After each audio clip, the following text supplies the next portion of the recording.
I'm Jacob Seelman. And I'm Tom Baker. You're listening to Speed77 Radio, powered by Race Chaser Online. We are your home for motorsports.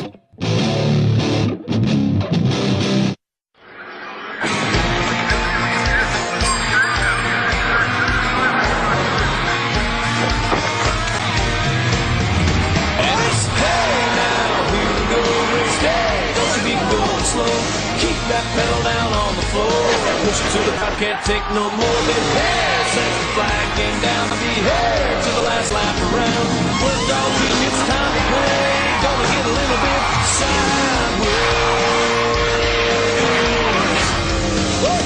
Hey, since the flag came down, be here to the last lap around. Worked all week, it's time to play. Gonna get a little bit sideways.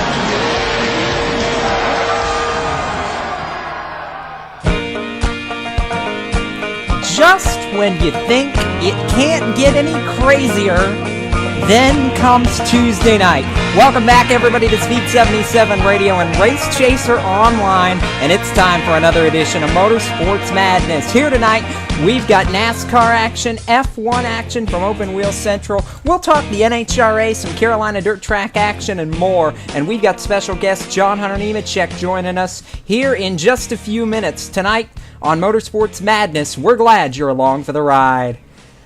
Hello, everyone, and welcome back to the round table. I'm Jacob Seelman, the voice of Speed77 Radio, and boy, if you like action, if you like excitement, and if you like controversy, this is the show for you to tune into and listen tonight. It is going to be a wild hour of motorsports conversation. I'm joined by my co-host, Tom Baker. Tom, first off, oh my, did the fan proceed to blow just about every bit of interesting controversy, interesting conversation that we could have from this past weekend in motorsports all over the room, and we're going to talk about it all live here in the next hour. I have no idea what you're talking about, Jacob. It was a crazy weekend, wasn't it? You know, there was some drama in NASCAR, imagine that. There was some close action of the Truck Series, imagine that. And my pick actually won a race. Imagine that. What? You're kidding. Every once in a while, the blind squirrel finds the nut. And I hit it right with Jeff Gordon. Didn't go real far out on a limb, but man, what a performance, really. I mean, the 24 team they didn't give up all day long. Stayed right in the hunt. You know, everybody thought it was going to be another 5-time show, but Jeff Gordon had other ideas.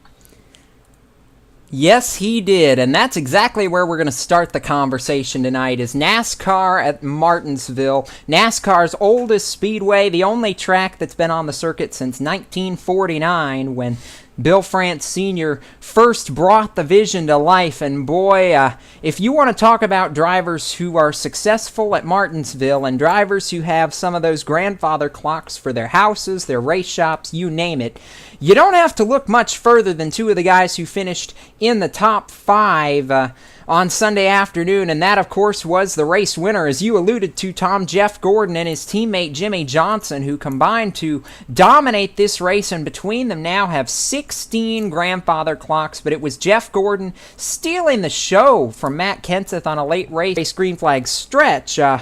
Man, oh man. The 20 looked to be poised for his first ever Martinsville grandfather clock. You know, he had led 70-plus laps on the afternoon, was out front with 21 to go, and then, Tom, the Jaws music started, and here came Big Daddy back to play at the bull ring. Well, you know, Matt Kenseth has not traditionally been really strong at Martinsville.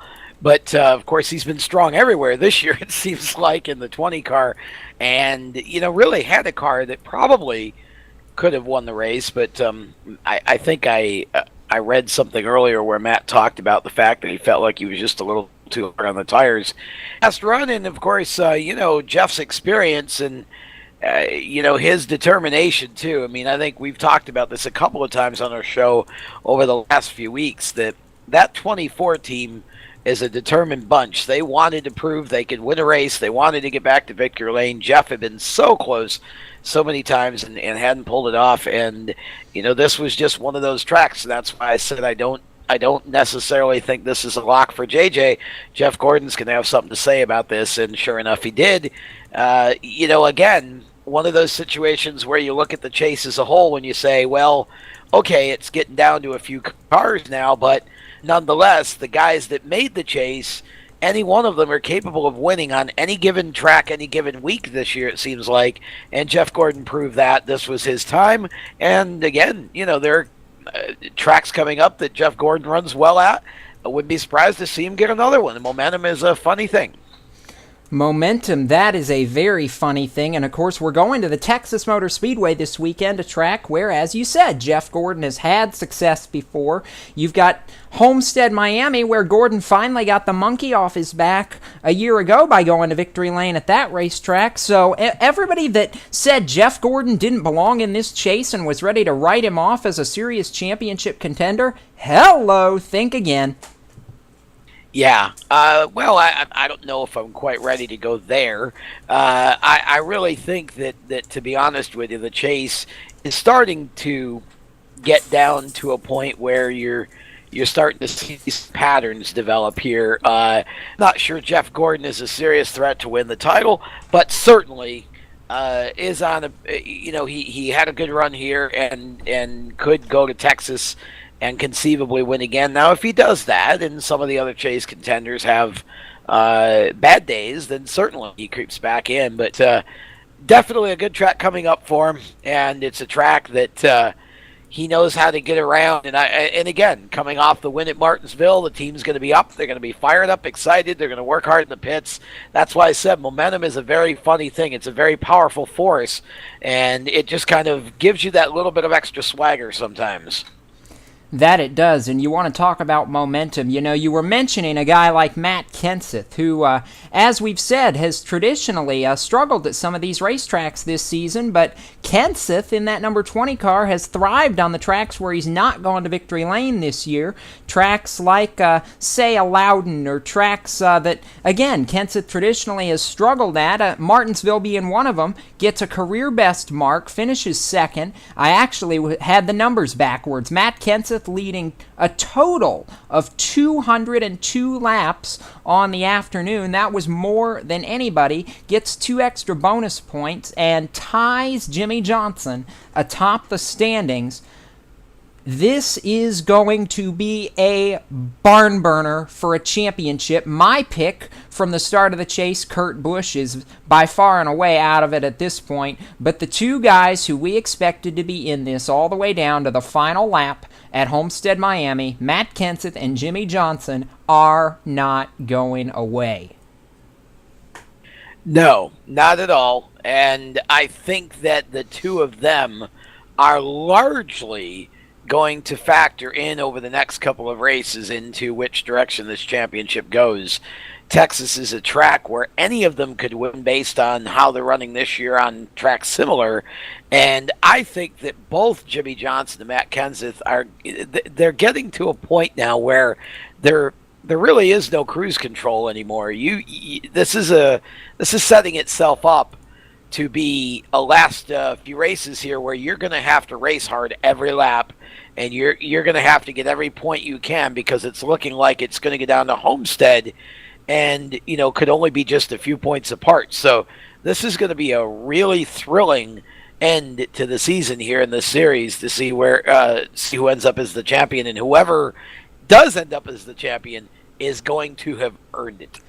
I'm smelling a 2011-esque championship battle brewing here. We know how close the title fight was between Tony Stewart and Carl Edwards just 2 seasons ago, and I'm almost thinking we're getting set for that kind of a brawl between Jimmy Johnson and Matt Kenseth. But boy, when you talk about brawls, though, Tom, the Cup Series isn't the only place where that word could apply. The NASCAR Camping World Truck Series made some waves of its own this weekend. And, before we get to the action that happened on the racetrack, let's talk about the guy who ended the day in victory lane, and what a big story that was. Darrell Wallace Jr., An unbelievable Bubba. drive by Bubba to go to victory lane at Martinsville. How about that? Bubba got himself a clock. Definitely, that was really. I think that we all believed at the beginning of the season that this was very possible.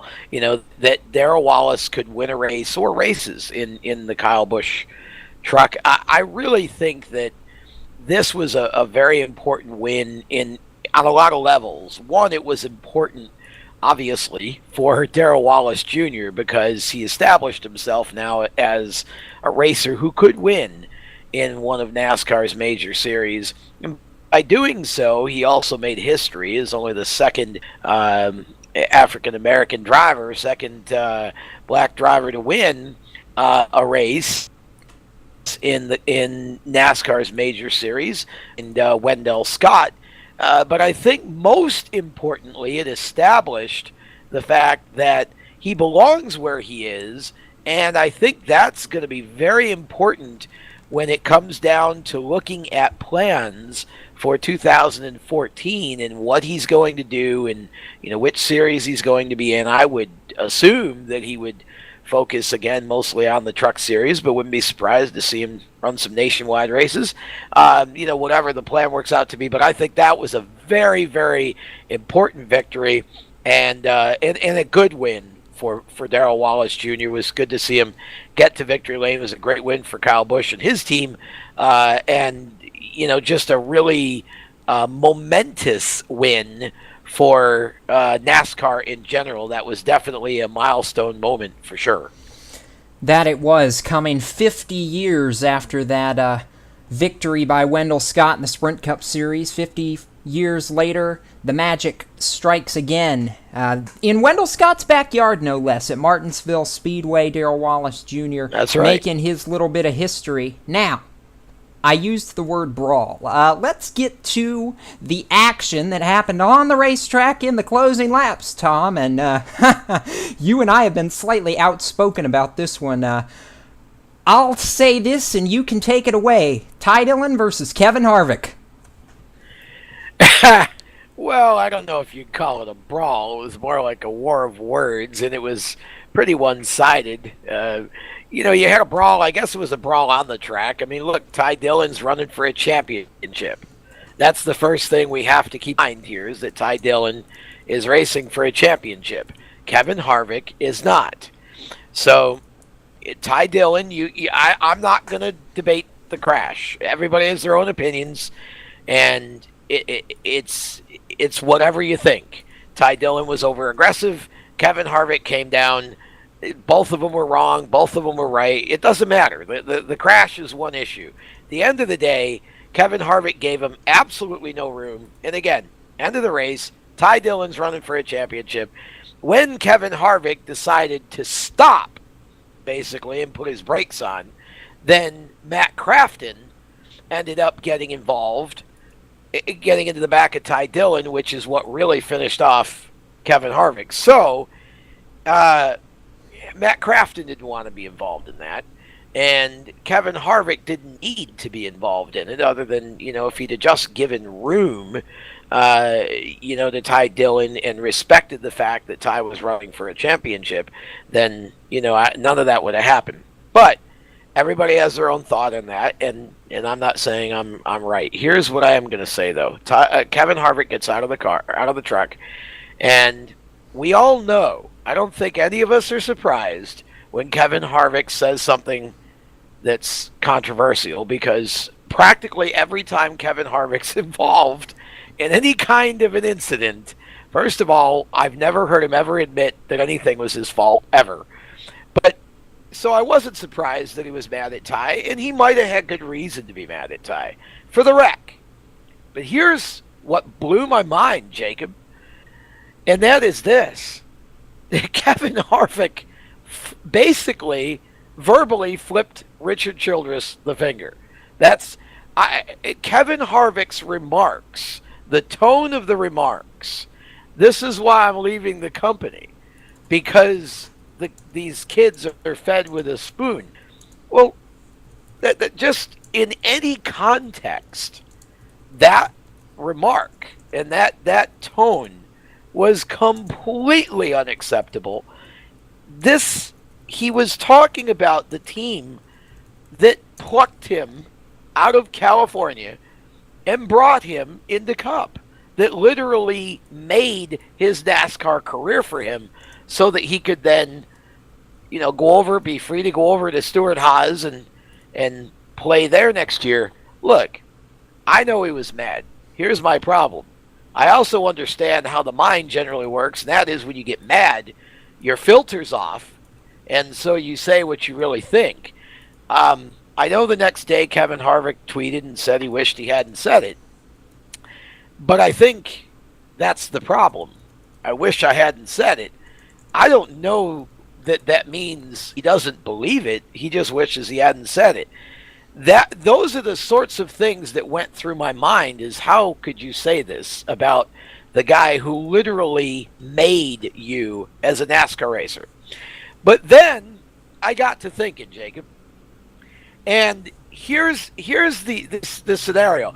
I love the Harvick fans because I know a lot of them, and they scream about NASCAR every chance they get. But anytime Kevin Harvick says something like this, they talk about NASCAR being WWE, but then when Kevin does a WWE interview, they love it. They just can't get enough of it. So here's what I got thinking. Wouldn't it be cool? It's just one of those I have a dream kind of things. If we could play that scenario and say, all right, here's what we're going to do. We're going to put Kevin Harvick in a ring with Ty and Austin. And, of course, Richard will be the manager because you have to have a manager. And then Kevin... Now, hold on. Kevin's going to be teamed with Kurt Busch because, it's the new team versus the old team. So we have Kurt Busch, Kevin Harvick, and you got to look. This is going to get interesting because here's it's one of those battle royal sort of things. You get into the ring and they all start fighting, and next thing you know, here comes Tony Stewart in swinging a crutch, and he starts to beat on but here's the problem: he can't beat on Austin because Austin just drove his car. But here's now what's fixing to happen here is that eventually the manager is going to get involved. You're going to see Richard take his watch off. This is my Vince McMahon script. Richard takes off the watch, hands it to Ty, goes in and starts massively beating on Kevin Harvick. but before he could finish him off, both Delana and Danica enter into the ring and start beating on Childress with a high-heeled shoe. So you just got total chaos now. You got crutches, you got shoes, you got all these. It's just insanity. And I'm thinking, this really would be an interesting sort of, sideshow for the banquet, or maybe, at Charlotte Motor Speedway we do it as pre-race. It's just, look. Obviously I'm being silly here, but I'm trying to bring a little levity to this. But no matter how you justify it, I get real edgy when people start going down the born with a silver spoon in their mouth path. Let me just be very clear about something. I would not only believe, but I would expect that Kevin Harvick will spoil his little boy every bit as much as Richard Childress spoils his grandkids, if that's what you want to call it. And I just think it's a doggone shame that people cannot come up with a better argument for why Austin and Ty Dillon, or can't come up with anything and can't understand. These two kids are very down to earth. They're very polite. They're very soft-spoken. Yes, they're aggressive on the track. That's how Grandpa taught him. And that's how Dale Earnhardt was. And oh, by the way, that's also how Uncle Kevin is too. So all of these Harvick fans that are all, up on Ty Dillon's face right now need to just stop. Because if it weren't for Richard Childress, Kevin Harvick might still be searching for a truck ride. And that's where I'm going to leave it. That's my take for the night.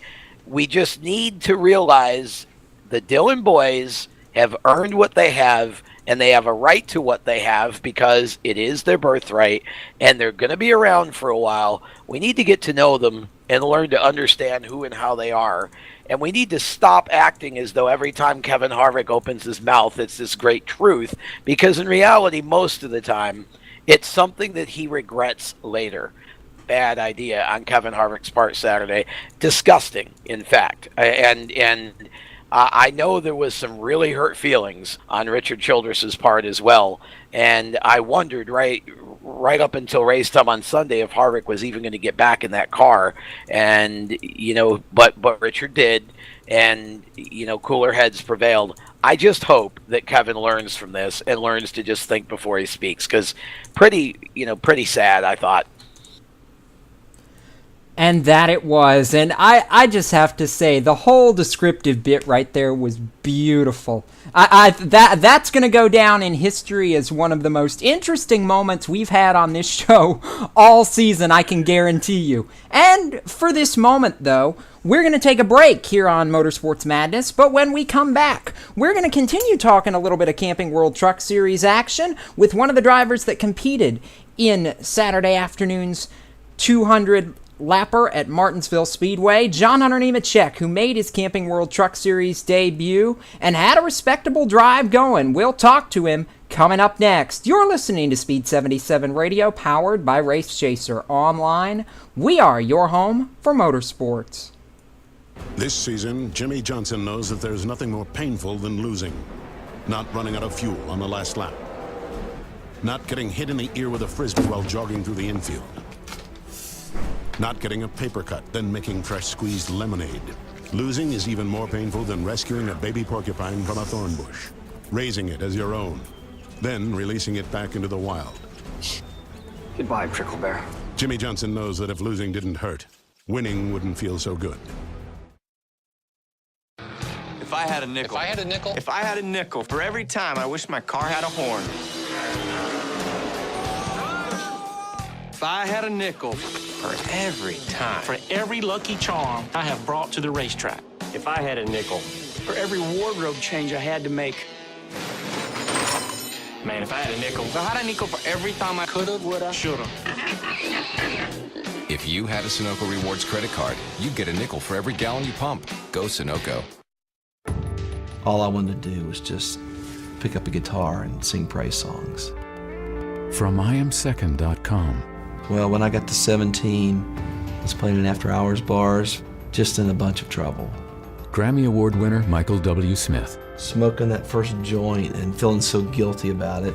From there, it was LSD, and your compass sort of just like disappeared. I knew where I belonged. I just couldn't get out. I was very depressed. I went on the floor and just began to shake. And I was just weeping. I was weeping. And I just began to just cry out for God. 12:30 at night, on the linoleum floor of my kitchen, the God of the universe came and wept with me on that floor. I know where my hope lies. It's not being a rock star. I'm a son of the High King of the universe. Watch Michael's story at IamSecond.com. Dropping in behind you. Give you just a little tap here. Come on, hit me harder than that. See if I can fake you high. Fake low. I got you now. Trying to bottom me, huh? You're looking a little loose. Time to go to work.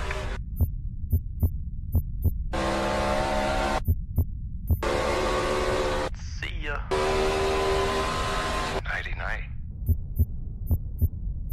I'm Jacob Seelman. And I'm Tom Baker. You're listening to Speed77 Radio, Powered by Race Chaser Online. We are your home for motorsports.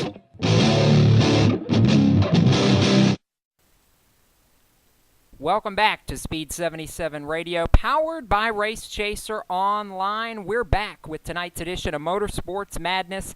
I'm Jacob Seelman alongside my co-host Tom Baker, and as we continue to talk some NASCAR Camping World Truck Series action here this evening, we sit down to the round table with a driver who made his Camping World Truck Series debut over the weekend at Martinsville, John Hunter Nemechek, driving the number 22 truck out of the Nemco Motorsports stable. John Hunter, you've certainly had had your ups this season and a little bit of an interesting debut for you in the Camping World Truck Series. First off, thank you for taking some time to talk with us, and what's your assessment of your debut in the trucks over the weekend? First of all, thank you for having me, and our debut this weekend at Martinsville in the truck was definitely overall a good weekend. Our qualifying effort wasn't what we wanted, and I was a little disappointed about that, but at least we made the race. We could have been going home, so 30th spot was all right. And in the race, we had a really good race truck, and I was looking forward to the race. And we ended up going a lap down there in the first segment of the race, and we struggled to get our lap back, and we didn't get it back until I think it was like 11 to go or something, and we went from 25th to 16th in the last 10 laps or so. So we're definitely a top 10 truck, but just didn't have enough time. I know time's always a commodity at these short tracks, and certainly you picked a short track with a lot of temper to make your debut at being at Martinsville. What did you learn from fighting the racetrack or even battling your fellow competitors on the racetrack over the weekend? Well, it was definitely some tough competition, and I learned a lot from racing with those guys. And racing there, everything that I've learned in a stock car so far about not driving in too hard and being able to get back on the gas early, none of that applied. So I had to throw that out the window and learn all over again. You had to drive in hard, and you couldn't get back to the gas early. So it was all about rolling there and drag strip for straightaways and tight corners. Yeah, it's kind of the proverbial paperclip, isn't it, John Hunter? It's just one of those tracks that's really difficult on brakes, obviously, but it's also a track that, because of that, is sort of counterintuitive to the way you would think you'd want to race, for a distance race like you were running. Yeah, you definitely would, but you couldn't hold back there. You couldn't ride. You had to go. And if you didn't go and run as hard as you could at every lap for 200 laps, and you were going to be laps down. I figured that out in the first segment. So just learning, getting more comfortable with the truck, learning each lap, getting better each lap, just gaining experience definitely helped. Well, now, I've known you since your quarter midget days. I mean, that goes back a while. And I've watched you come up through and go from development class to development class. And, of course, these days spending the majority of your time running in the late model series of one sort or another. But to see you get into the truck for the first time was pretty cool. Talk about what that was like for you. Even once you had the opportunity and you knew you were going to do it, it's kind of one thing to anticipate it, but a whole other thing to go there on race weekend and sort of get down to business and start the process, isn't it? That must have been just an amazing feeling for you, knowing that, okay, I'm just a couple steps away from being in Cup. It is. It's definitely nerve-wracking, too. Just being there with all the Cup guys and all the Cup owners, you don't want to run bad. You want to run good, impress them. That's what gets you to the next step. So by doing that, you have to learn and gain experience, and we had a very good weekend. So it made for good talk in the garage for me, and it's led us on. Thankful to our sponsors, SWM Gunrunner and PelletGrillUSA.com, that will be making my second NASCAR Camping World Truck Series start at Phoenix next week. So really looking forward to that too, and it shall be fun.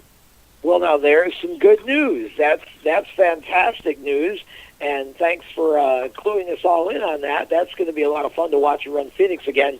Let's talk, though, for a moment, if we could, about the late model, because you're getting back into the late model. You've got a big race coming up that really you really want to win the race, but there's more to it than that. You're running for points championships. Yes, we are.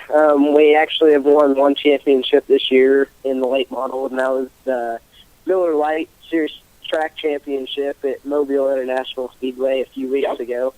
So that was really cool. And we're not out of the Southern Super Series title yet. We have one race left, and that's at Nashville. But we have to have Daniel Hemrick and Bubba Pollard have a bad race and get disqualified or not even start the race for us to have a mathematical shot. So so going into this weekend, we really don't have anything to lose. So it's going to be checkers for us. So no records, but we're going to do the best we can.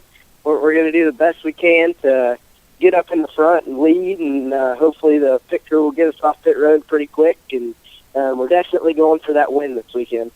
Have you ever had a chance to race at Nashville before, John Hunter? Yeah, we ran the fairgrounds in April this year for the first Southern Super Series race. And it's definitely a fun track. There's multiple grooves, so it's very easy to race on. So we really look forward to this weekend, and like I said, we have nothing to lose, and we actually have McDonald's on board this weekend with us.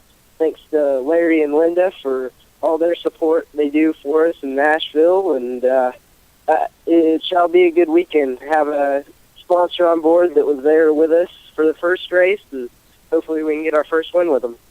Well, there you go. Big Macs and Chicken McNuggets for the entire crew the weekend. Keep you very well fed. Lots of protein there, Jacob. That there is. And John Hunter, we're looking forward to hearing about your continued success. Obviously, best of luck to you for the Truck Series start here in Phoenix next weekend. Best of luck to you this weekend as you head to the Nashville Fairgrounds for the All-American 400. And thank you for taking a little bit of time to talk with us here this evening. Well, thank you guys for having me, and look forward to being back on the show after we get a win. There you go. I love a driver who anticipates. Good luck down there, John Hunter. Be safe, and we definitely would like to talk to you again before Phoenix. Yes, sir. Sounds good. And before we go to commercial, Tom, I just want to say to you very quickly here, we saw all the success and drive that John Hunter Nemechek had in that truck race. Another driver we talked about on last Thursday's show as well that made his Truck Series debut. Didn't have it go exactly according to plan, but I don't want to overlook him. Daniel Hemrick in that number 6 Sharp Gallagher Racing truck.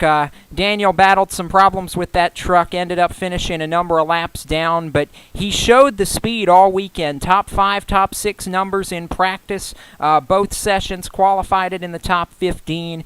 He may not have gotten the result he wanted, but he certainly has left room that when he gets back behind the wheel of that truck the next time, there's going to be something there. Absolutely. Daniel just did a phenomenal job from the time he got in the truck. It just goes to show the talent that's out there. And, of course, John Hunter alluded to the fact that Daniel and Bubba Pollard are battling for the Sunoco Southern Super Series championship at Nashville this weekend, the title that I actually thought John Hunter still had a mathematical chance at it. But he alluded to Daniel, and they've been running together all year. Just two very young and up-and-coming racers. And Daniel certainly showed the capability of running in the front, and I'm really happy for him. Disappointed, obviously, that he didn't get a better finish, a better result. But a lot of times it's not about the result. You can't help mechanical problems. It's more about the performance, and Daniel certainly showed that he belonged there, as did John Hunter, and I think you're going to be hearing an awful lot from both of these young racers as time marches on here and in the not-too-distant future. And I certainly have to agree with you there, Tom. I think those two are very bright, shining stars here on the horizon of the NASCAR ranks, and they proved their worth over the entire Martinsville Truck Weekend. We're going to take a break here, a 60-second pause for station identification here on Speed77 Radio and RaceChaserOnline.com. When we come back, it's another round of Open Wheel Central. We've got some Formula One action to wrap up. From India with Joel Sebastianelli. That's up next on Motorsports Madness. You're listening to Speed77 Radio, powered by Race Chaser Online. We are your home for motorsports.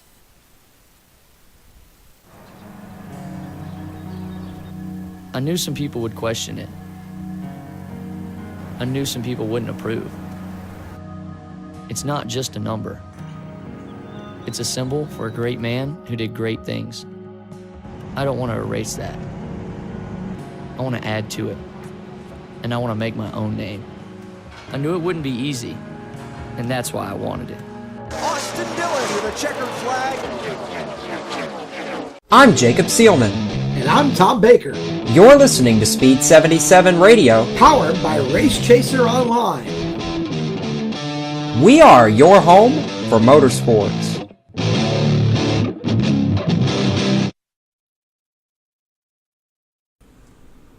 Welcome back to Motorsports Madness here on Speed77 Radio and RaceChaserOnline.com. We now move into the second half of our show. Cross flags have been displayed, and we are halfway home on tonight's action-packed, fast hour here on Speed77 Radio. Geez, Tom, I guess I need a clock or something. But I'm sure I know where you can find one. I mean, Jimmy and Jeff have got about 16 of them. I'm sure they wouldn't mind letting us put one in the studio here for the round table, right? I mean, hey, why not? In the meantime, though, my clock does say that it's time for another edition of Open Wheel Central and to talk all things open wheel and lacking fenders. We've got our correspondent out of Florida, Joel Sebastianelli, back with us, our resident wine and cheeser. Joel, welcome back to the round table, and boy, oh boy, once again, 2 words, Sebastian Vettel. What a phenomenal season it's been for Sebastian Vettel. Knotting up the title last weekend in India. Another impressive performance, starting on the pole, winning by over 30 seconds. Now his 6th Grand Prix victory in a row. He's run 7 of the last 8, 8 of the last 10, and 10 races on the season. It's pretty incredible. That it is. I don't know if you can find anybody this season that has put up many stats to rival Sebastian Vettel, unless you want to maybe throw Matt Kenseth into that mix, Tom. But I tell you what, Sebastian Vettel, an unbelievable job. Joel, as you said, 6 races in a row, and now he has done something that only 2 men have ever been able to lay claim to, and that is win 4 consecutive Formula One World Drivers' Championships.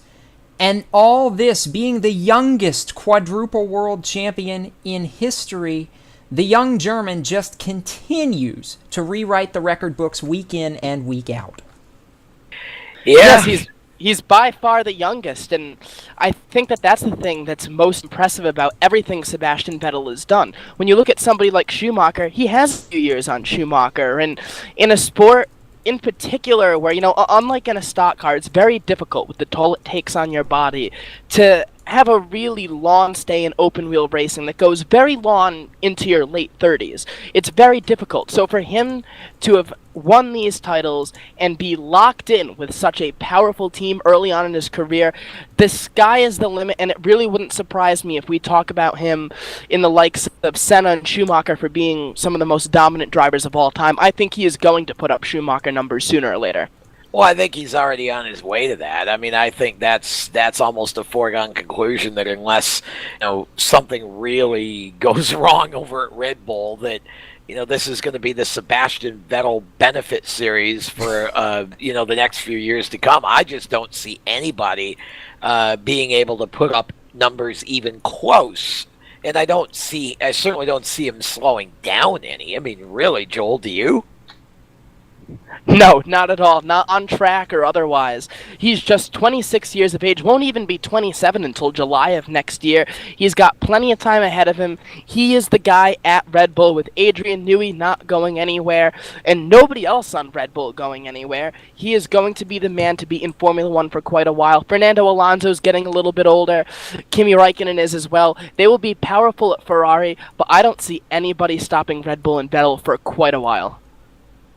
And there are the words that we've been expecting and half waiting to hear all season long, and that's that Sebastian Vettel is here to stay. And Tom, as you said, the benefit show has kind of taken over the Formula One household.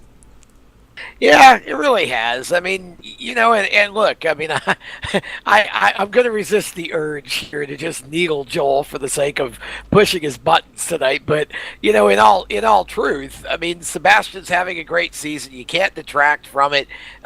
It is what it is. Right now, there's basically Sebastian Vettel and there's everybody else. And when you tune in to watch a race, you're basically tuning in to see who finishes second because, with rare exceptions, he's just not going to lose. I mean, he's going to have to beat himself or have a car issue, something along those lines. I just see him putting up similar numbers for the next 3 or 4 years. Anyway, I don't see anybody on the horizon who's going to be in a position to much slow him down. It's just, it's pretty amazing. I mean, when you start comparing him to drivers like Ayrton Senna, who I think just was one of the best ever anywhere in motorsports, and and Michael Schumacher, it's pretty awesome, honestly. Though it makes watching the race almost anticlimactic for those of us who aren't necessarily huge fans of it, and really enjoyed it when it was a different winner every race. Sebastian certainly ruined that. Yeah, he definitely did. When you look at some of the names that come up as champions in Formula One history, Schumacher won 5 in a row from 2000 to 2004. Juan Manuel Fangio, the only other driver besides Vettel to win at least 4 world championships in a row, did so, I believe, from 54 to 57. Vettel is a remarkable champion, and who's to say that he's not just going to put up even better and better numbers? People from Mercedes to Lotus, all of these guys are openly admitting that Red Bull has done something with the car. They don't know what it is, but they don't know how to combat it unless something comes out in the regulations or they make some astounding development in the off-season. Red Bull is just playing with something that nobody else knows what it is. It's a complete mystery that the Red Bull is working the way it is, but the RB9 once again is just as powerful as the RB8, the RB7. They are doing something with that car that nobody else is doing, and I think that's one of the things that's really great about Formula One, that technical aspect to it, where in NASCAR a lot of the cars are generally pretty similar and relatively archaic, quite frankly, and that's not necessarily a bad thing. There's certainly an appeal to that as well. Thing. Oh yeah, there's certainly an appeal to it. But with Formula One, they have so much leeway. Every single team has a different car, aerodynamically speaking. Some of the stuff, well, not really under the hood, but underneath the panels is a little bit different on these cars. They've got so much leeway with which to change things up that Red Bull has been able to do something that nobody else has been able to figure out. Well, I think that's all. That may be all smoke and mirrors too. That may be a nice PR sort of thing to incite people possibly. and whatever. I think the secret is Sebastian Vettel's right foot, his brain, and something else I'm not going to mention on the air. Oh, by the way, since Tom, you did manage to deftly bring up their PR and news outlets and such things, Joel, I don't know if you heard about this one or not, but it brings up another interesting discussion point. According to a CNN report, get this, Sebastian Vettel was reported taking the checkered flag during a truck race in Virginia over the weekend. And obviously we know that this is just a brilliant mix-up between Sebastian Vettel and Darrell Wallace Jr., although I don't know how you'd manage that. But, Well, they look so much alike. I mean... That they do, and it's or don't. I mean, whatever you want to say. But in any event, my point here. I managed to make both of you speechless at the same time. That's scary. Let's put that down as a record on the show. Yeah, I promise you, it won't happen again. I didn't actually see that, but it's unfortunate that with the state of open wheel racing, or really just racing in general in this country, I feel like stuff like this happens quite frequently with the mainstream media. You saw it with Dario Franchitti's crash, was the most recent thing that made big headlines, where I feel like every news anchor in the country just went on to Wikipedia, looked up Dario Franchitti, looked up the pronunciation of IndyCar, and just stuck it in their report. That's pretty much the extent of reporting they've got, and apparently they couldn't even get that right either. But how does that mix-up happen? Two different sides of the world, I just don't understand how you could possibly mix up the two of them at all. Well, two different sides of the world. You have a truck and a Formula One car. I mean that's that's unbelievable. I didn't happen to see that, Jacob, but thanks for pointing that out. Obviously, somebody was just asleep at the switch, and maybe that might have been somebody who'd spent a little time on Willie Nelson's tour bus prior to writing the story. And you want to talk about crazy stories. Just one other thing that neither of you two may have seen that I feel like we should bring up just to get a little bit of IndyCar into the show. Speaking of crazy people, J.R. Hildebrand was actually held up with something that wasn't a gun. So the guy went up to Hildebrand while he was walking his dog and using his cell phone and essentially said, "Drop it," trying to rob him of the phone. And as he lifted up something that appeared to be a gun, made a weird noise, and it didn't look like a gun. So Hildebrand told him quite frankly, just go away. The man dropped an expletive and ran away with what wasn't a deadly weapon. Nobody was able to figure out where exactly he went, but you can chalk that up in the odd open wheel news this weekend too. Oh, wow! Goodness gracious, Joel, where did you pull that one out from? That was pretty good. It's actually been making a little bit more news on some of the big websites that I've seen, more than J.R. Hildebrand has on the track in quite a while, which just goes to show you how, going back to the way the media tends to report these stories, the fact that I was able to find this story on J.R. Hildebrand easier than I've been able to find anything on the silly season, if you will, in IndyCar is almost a little bit disappointing, but that's quite an odd story, and I guess some guys are keeping busy in the IndyCar off-season already. Well, apparently they are, and before I turn this back over to Jacob, I just want to ask you about one thing that I saw. I don't think it really would surprise either of us, Joel or Jacob, but it appears that Zach Veach is back at Andretti Autosport for another year, which I would guess would put him back in the Firestone Indy Lights division. I think that's a great move on Andretti's part. I think Zach is still a spectacular talent in development, and another year in Indy Lights, and hopefully he would be ready to maybe go up and play at the big show. Yeah, definitely. Be one of many guys in the Indy Lights garage that has plenty of talent. Gabby Chavez is up there in talent. Sage Karam, of course, won the scholarship and won the series this year. When you think of Veach pulling off a pole position in the last race of the season in Fontana, very strong there. Set the fastest lap in Milwaukee, and I believe led the most laps before Sage Karam ultimately managed the tires a little bit better and was able to eke that race out at the Milwaukee Mile at the very end. Veach is one of many who has a lot of talent. Andretti is very smart to bring him around, and IndyCar, perhaps more than any other division, when you look at these young, marketable guys, they've got so many that they don't even know what to do with all of them. Unfortunately, Indy Lights maybe not getting as much attention as it should, and part of that is on behalf of the series just not being able to be filled. On most races, you've got no more than 12 drivers lining up to take the green flag. But between Karam, the guys I just mentioned, Carlos Munoz, who will more than likely be moving up to Andretti, I would be shocked if he didn't race in the IndyCar series in 2014. Once again, plenty of talent for IndyCar to market. They've all got a bright future.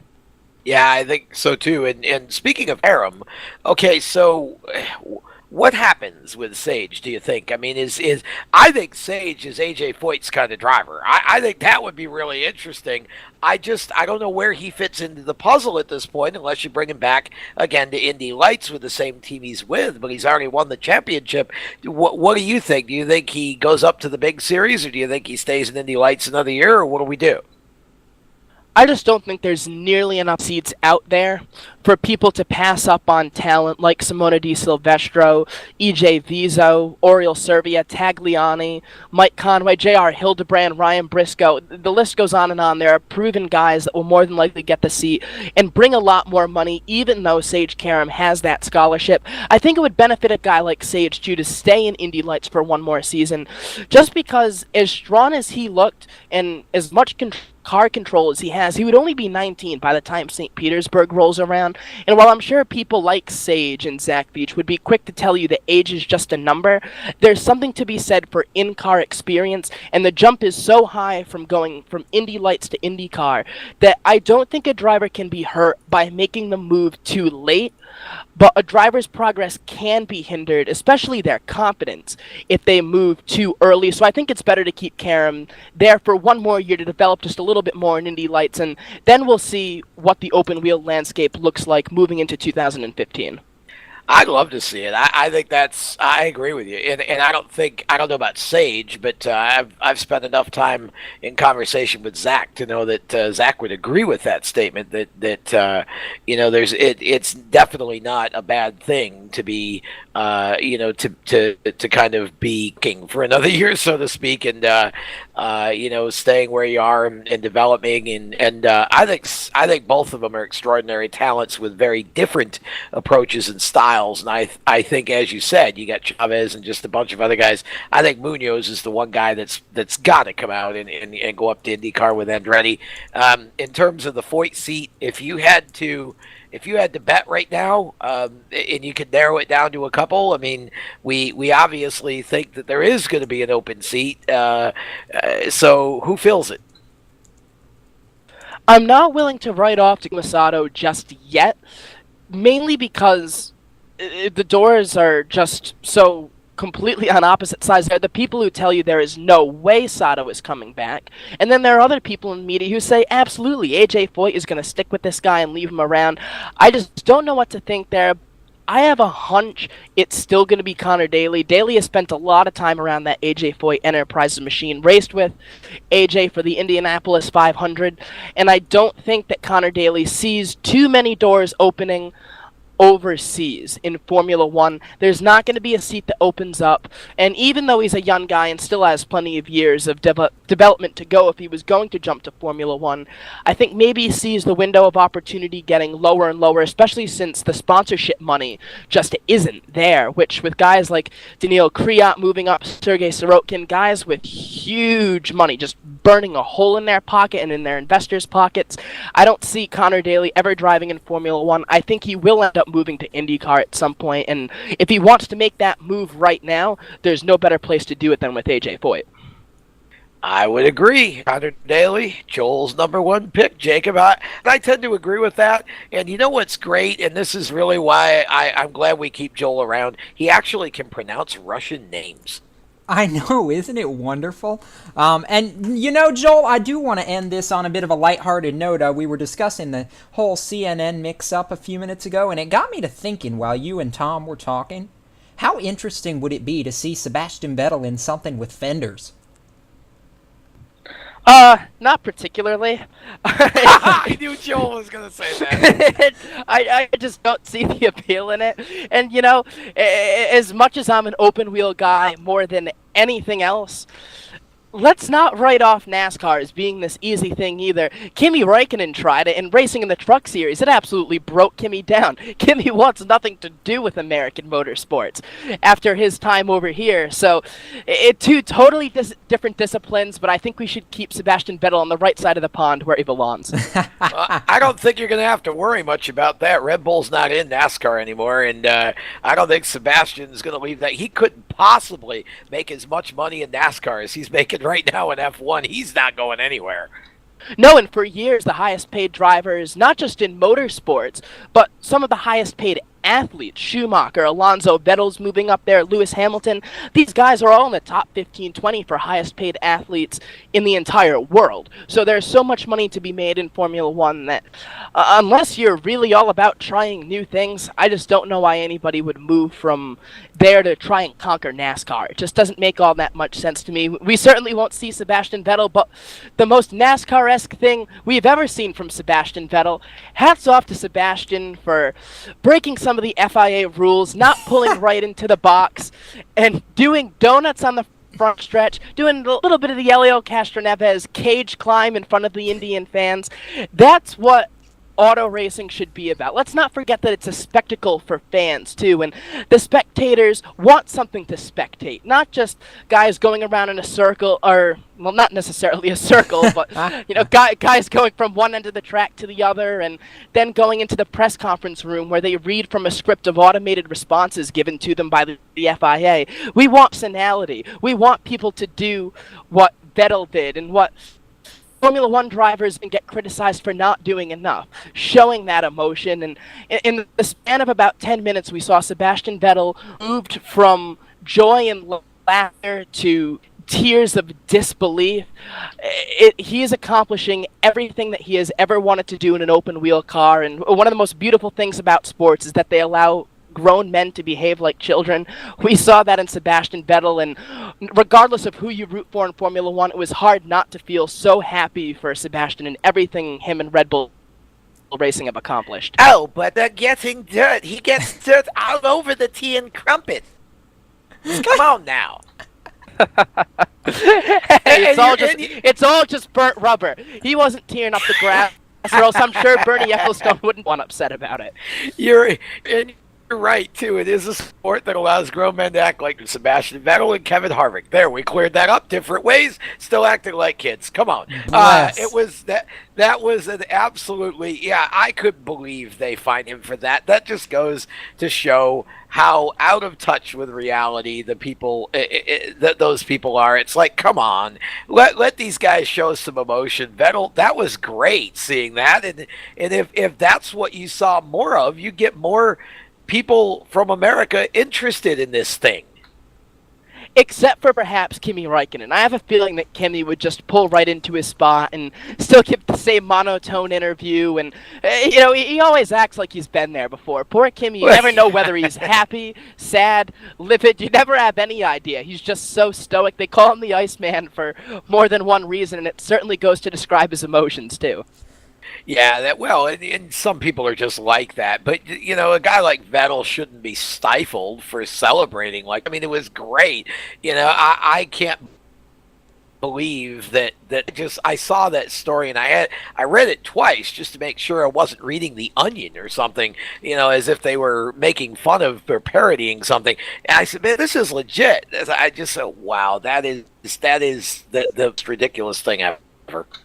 It is rather ridiculous, and another thing that's ridiculous is just a few weeks ago in Singapore, Mark Webber taking a ride on Fernando Alonso's car, just like Ayrton Senna did with Nigel Mansell so many years ago. We love to see character come out in these guys, and more than just guys behind a wheel and then it's over. We like to see that stuff, and if you read the race report from the FIA and why they dropped the hammer on Mark Webber, you would have think he went streaking across the track halfway through the Grand Prix to latch a ride on the moving car.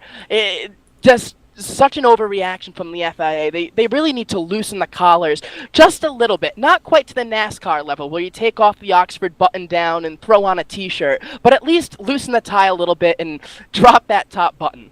Well, yeah, I don't know, man. A t-shirt? What's wrong with a t-shirt? Come on now.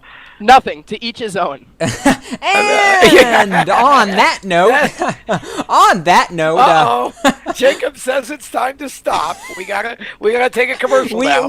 I love the good conversation as much as the next guy, but we do need to make the sponsors happy.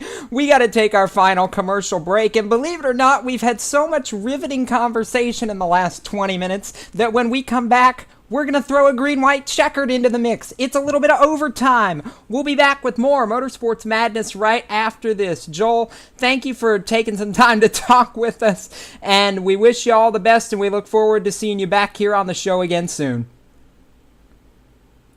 Great as always to be on. See you. We'll take a 15-second pause for station identification, and we roll to conclusion next. You're listening to Speed77 Radio, powered by Race Chaser Online. We are your home for motorsports. I'm Jacob Seelman. And I'm Tom Baker. You're listening to Speed77 Radio, powered by Race Chaser Online. We are your home for motorsports. Welcome back to Motorsports Madness here on Speed77 Radio and Race Chaser Online.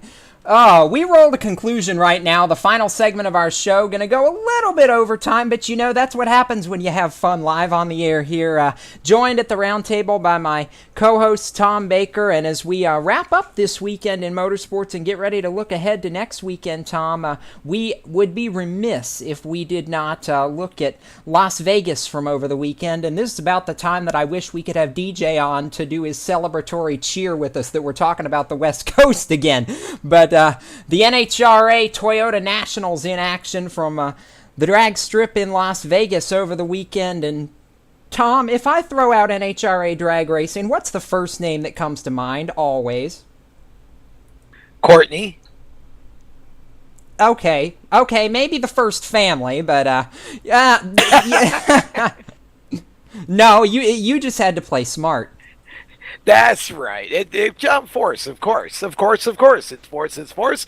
And Force versus Force. Force beat Force, and Force won the championship. It was a forceful weekend in NHRA racing in Vegas. Try saying that 3 times fast. And a Force family affair it was. And John Force, 64 years old. Tom, we saw the crash in 2007 that nearly claimed his life. He has come back now and won 2 championships in the last 4 seasons. 16-time NHRA World Funny Car Champion now, locking up the title, as you said, after beating his daughter Courtney in the final round at Las Vegas. John Force, you know, tonight's been all about drivers who have either written the record books or rewritten the record books. And John Force continuing to write the NHRA record book. He scores his 138th NHRA victory over the weekend in Vegas and locks the championship up to boot. Yeah, that was, again, I mean, another example of just legend living on. I mean, John Force is as strong now at 64 years old as he was 10 or 15 ago. I mean, he just keeps on rocking. And how cool was it that it came down to him versus Courtney? And, you know, Courtney made him work for it for sure. And John Force ended up getting the win and winning the title. They're just the first family of NHRA right now and have been for quite some time. And that was just a lot of fun to see that happen. And not to cut the John Force conversation short, but to throw into the mix that we had an announcement over the weekend about another driver that I consider to be a legend in the sport, Ken Schrader, who has much the same personality and temperament as John Force, announcing his retirement after Miami Homestead this year. It will be his last race in a Cup car, not in a race car, but in a Sprint Cup Series car. And Sprint Cup will miss Kenny Schrader. I don't care if he's running first, middle, or last in the pack. Kenny Schrader just adds to a pit area, as does John Force. That's why I brought him up. But congratulations to John Force, and, you know, I'm sure we're going to see John keep on rocking, just like we're going to see Schrader rocking the dirt car for probably the next, 10 years. Can't walk anymore. Just both drivers, just tremendous credits to the sport, and, you know, real fan favorites, and just for all the right reasons, too. Absolutely, for all the right reasons. And, you know, you say we're going to keep seeing Kenny Schrader rock the dirt car for the next 10 or 15 years. I think Kenny Schrader was running the dirt car before they invented dirt. Well, yeah, but there's a guy, when you think about it, though, we forget that Ken Schrader actually at one point was going to be the next big thing in Indy cars. And, then NASCAR interceded. And next thing you know, he's running stock cars for a living, but we know him so much from the dirt that I think sometimes we forget that he's had quite a varied background in the sport and been successful at everything he's ever done. And so, again, congratulations to John Force, and congratulations to Ken Schrader on a very successful Sprint Cup career. And, may he and Kenny Wallace enjoy slamming doors on dirt tracks all over the country for, like I said, at least another 10 years. Us fans certainly aren't ready to see him retire altogether just yet. Oh, no, we're not. And Tom, I believe you could pass me the checkered flag if you would, my friend, because that's going to bring out the conclusion of tonight's Motorsports Madness here on Speed77 Radio and RaceChaserOnline.com. It's been a blast, as always. We got a little wound up, okay, maybe a lot wound up, but it's always fun. And Thursday night, we'll do it all again. Tom and I will be back on the air for the Stock Car Steel SRI Motorsports Report at 7 p.m. Eastern, right back here on Speed77 Radio and Race Chaser Online. But until then, for our entire cast of characters, including Tom Baker, Joel Sebastianelli, DJ Everett, and everybody else who makes it happen behind the microphones and behind the scenes at Speed77 Radio and Race Chaser Online, I'm Jacob Seelman, saying keep it off the wall, race fans, until we meet again. And we'll see you at the track this weekend. Speed77 coming to Ace Speedway. So until then, have a safe racing weekend. And until next time, so long.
I'm Jacob Seelman. And I'm Tom Baker. You're listening to Speed77 Radio, powered by Race Chaser Online. We are your home for motorsports.